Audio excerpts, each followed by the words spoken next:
प्राप्त होती है कि एक ट्रक में कुछ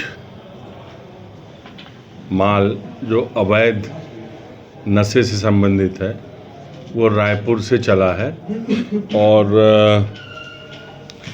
रीवा और कहीं आगे भी जाने वाला है। उस ट्रक में पुलिस को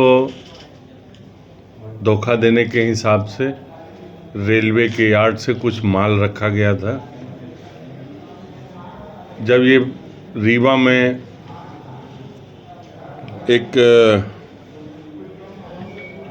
संजय ढाबे के पास रमकुई में पुलिस ने चेकिंग लगाई। चेकिंग के दौरान ये देखा कि उस ट्रक से अवैध नशे की सामग्री जो गांजे के रूप में थी उसको ये एक बोलेरो में ट्रांसफ़र कर रहे थे। हमारी खबर ये थी कि बहुत बड़ी मात्रा में था, लेकिन लगभग 60-70 किलो के आसपास माल पुलिस ने जब्त किया और इस कार्रवाई में एक ट्रक आयसर का, एक बोलेरो, 6 आरोपी गिरफ्तार किए गए और लगभग 70 किलो के आसपास गांजा है। साथ में एक आरोपी फरार है जिसकी पुलिस तलाश कर रही है।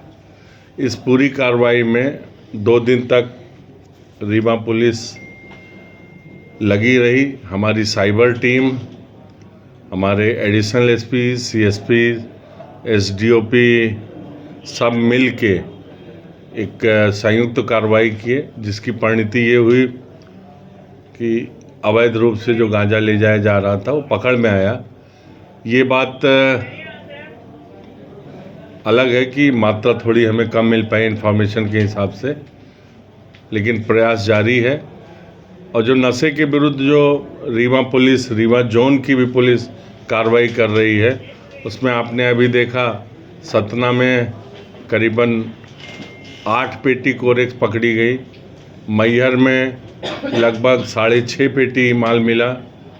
इसी तरीके से लगभग 9 पेटी कोरेक्स हमारा सीधी कोतवाली में भी जब्त हुई और लगातार छोटी छोटी कार्रवाई जोन में चल रही है।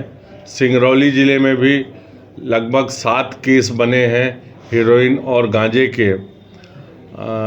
इस तरीके से हमारी जो कार्रवाई है नशे के विरुद्ध लगातार जारी है। कुछ समय के लिए नए साल के आगमन पे कानून व्यवस्था की स्थिति कुछ हम लोगों को देखनी पड़ती है। उस समय थोड़ी हमारी पुलिस शिथिल हुई, लेकिन अब लगातार जैसे पुराने समय में पिछले वर्ष हमने बड़ी बड़ी कार्रवाइयों को अंजाम दिया, मुझे पूरी उम्मीद है आपके सहयोग से, जनता के सहयोग से और जो हमारे पुलिस के अधिकारी और जवान हैं कर्मठता से लगे हुए हैं, निश्चित तौर पे बहुत जल्दी बहुत बड़ी सफलता फिर हासिल करेंगे। ये गांजा रायपुर से लोड हुआ है और अभी पूछताछ चल रही है। इसकी खेप रीवा मुख्य सेंटर इन्होंने बताया, उसके बाद यहाँ से बनारस जा रहे थे और हम लोगों को ये लगा कि रास्ते में कहीं हो सकता है माल उतारे हों, लेकिन वाहन में जीपीएस लगा होता है और बाकी कई चीज़ें हैं विवेचना की जो हम आपसे शेयर नहीं कर पाएंगे। ऐसी इन्फॉर्मेशन नहीं मिल पाई कि माल कहीं उतरा, लेकिन इतना ज़रूर है कि इनको जो माल क्रय किए हैं कहीं से वो पूरा माल नहीं मिल पाया। ये आरोपी कहाँ के थे और कितने लोग? ये आरोपी सब आपके जिला रीवा के रहने वाले हैं और मेनली थाना जवा के रहने वाले लोग हैं। क्या नाम है इनके सबका? सतेंद्र सिंह, विजय सिंह, उत्तम सिंह, सौरभ सिंह, मैंग सिंह, लोकेश सिंह, हित सिंह, एक मलपार का है, स्वागी का। सर जीपीएस लगा हुआ था क्या गाड़ी में?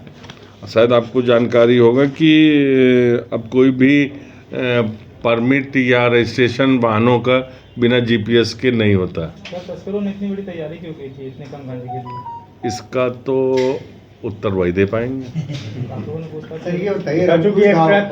देखिए क्या है कि कभी कभी ऐसा होता है इन सामान्य रूप से केसेस में कि डील ज़्यादा की होती है और थोड़ा सा ही माल मिल गया और गाड़ी आ रही है जिससे इनका संपर्क रहता है, तो थोड़ा माल उठा लिया इन्होंने क्योंकि उसके साथ दूसरे माल भी थे, इसलिए उम्मीद की जा सकती थी कि ज़्यादा माल आएगा, लेकिन उपलब्धता नहीं हो पाई, यही मानेंगे हम।